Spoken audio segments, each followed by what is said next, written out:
Hello mates, welcome to my class with me, Mr. Sukman. Today, we are going to talk about A positives. Check this out. Langsung ke papan. Skill 3, A positives, keterangan tambahan. Rumusnya selalu melibatkan tanda baca koma, yaitu subjek, koma, A positives, koma, verb. Kalau ada dua koma, A positifnya di tengah, sebelumnya ada subjek dan setelah koma kedua ada verb. Itu kalau dua koma.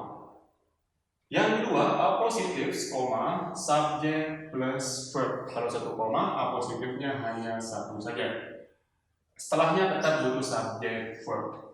Hal penting yang wajib kawan-kawan pahami di A positif adalah A positives bukan bagian dari subjek. Maka kesimpulannya, walaupun di kalimat ada positives, tetap kita butuh subjek plus verb. Untuk contoh dalam sebuah kalimat, koma, George, koma. Di sini ada dua koma. George-nya sebagai A positif. Is attending ini sebagai verbnya. The lecture sebagai objek.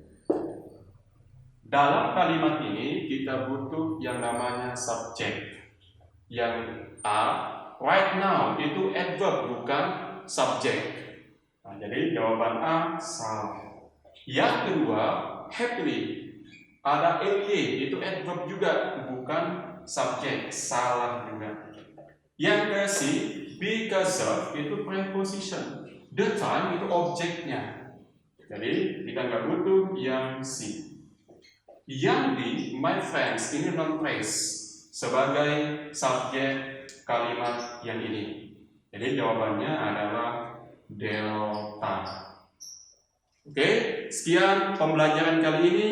Thank you so much for watching this video. Keep studying and enjoy your day.